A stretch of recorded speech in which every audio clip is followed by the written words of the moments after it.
ഇത് റാഡിഷ് അല്ലെങ്കിൽ നമ്മൾ മുള്ളങ്കി എന്ന് പറയുന്ന ഒരു കിഴങ്ങ് വർഗ്ഗമാണ് നമ്മൾ ഈ കാണുന്നത്. ഇത് വെച്ചിട്ട് നമുക്കൊരു സാമ്പാറാണ് നമ്മൾ ഇന്നത്തെ ഓണവിഭവത്തിൽ തയ്യാറാക്കാൻ പോകുന്നത്. തോല് നമുക്കൊന്ന് ചീകിയെടുക്കാം. തോലെല്ലാം എന്താ ഇതേപോലെ ചെത്തിയെടുക്കുക. ഇനി അതിന് ശേഷം നമുക്കൊന്ന് കഴുകിയെടുക്കാം. മുള്ളങ്കി നമുക്കൊന്ന് നുറുക്കിയെടുക്കാം. നമുക്ക് റാഡിഷ് ഒന്ന് വേവിച്ചെടുക്കാം. തോല് കളഞ്ഞ് നുറുക്കിയെടുത്ത റാഡിഷ് ഒരു 200 ഗ്രാം ഉണ്ട്. ഇതിലേക്ക് നമുക്ക് പാകത്തിന് വെള്ളമൊഴിച്ച് കൊടുക്കുക. ആദ്യം മുങ്ങിക്കിടക്കണ പോലെ വെള്ളമൊഴിക്കുക. ആവശ്യത്തിന് ഉപ്പ് ചേർക്കുക. ഒരു കഷ്ണം കായം ഇട്ട് കൊടുക്കുക. മഞ്ഞൾപ്പൊടി ഇടുക. പുളിസിറപ്പും ഒഴിച്ച് കൊടുക്കുക.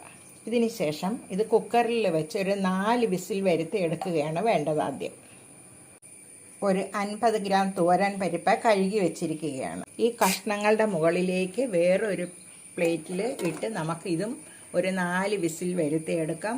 പാകത്തിന് വെള്ളം ഒഴിച്ച ശേഷം ഇതാണ്ട. അപ്പം രണ്ടും കൂടി ഒരേ സമയത്ത് നമുക്ക് വേവിച്ചെടുക്കാൻ പറ്റും. കുക്കർ തുറന്നു കഴിഞ്ഞു. പരിപ്പ് നന്നായി വെന്തു. ഇതാണ്ട നല്ല സ്മാഷായി കഴിഞ്ഞു വെന്ത്. അല്ലെങ്കിൽ കഷ്ണങ്ങൾ നന്നായി വെന്ത് കഴിഞ്ഞു. ഇനി നമുക്കിതിലേക്ക് സാമ്പാർ പൊടി ഇട്ട് കൊടുക്കാം.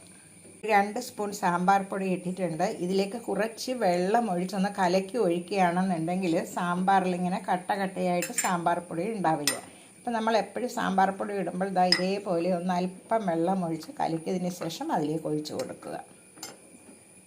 ഇനി നമുക്ക് ഈ സാമ്പാർ പൊടി ഒഴിച്ചു കൊടുക്കാം. വീണ്ടും ഒരു 5 മിനിറ്റ് നന്നായി ഒന്ന് തിളപ്പിച്ചെടുക്കുകയാണ് വേണ്ടത്.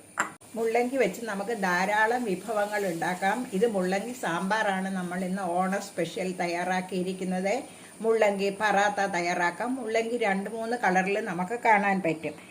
എന്തെല്ലാം കളറിലാണ്? ചുവപ്പ്, പിങ്ക് എന്നീ കളറുകളിലാണ് നമ്മൾ മുള്ളങ്കി സാധാരണയായി കാണപ്പെടുന്നത്. Vitamin C, vitamin A, anti ഓക്സിഡൻറ്റുകൾ, ഫൈബറുകളെല്ലാം ധാരാളം ഈ മുള്ളങ്കിയിൽ അടങ്ങിയിട്ടുണ്ട്.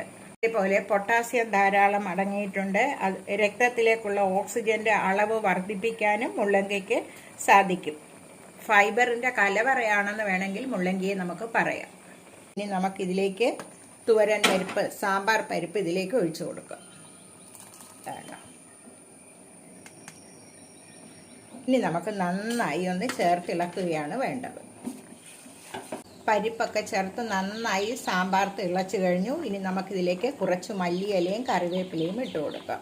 എണ്ണ ചൂടായി കഴിഞ്ഞു. കടുകും വറ്റൽമുളകും ഇട്ട് കൊടുത്ത് ഫ്രൈ ആക്കുക. ഫ്രൈ ആയി കഴിഞ്ഞു. താളിപ്പും ചേർത്ത് കഴിഞ്ഞു.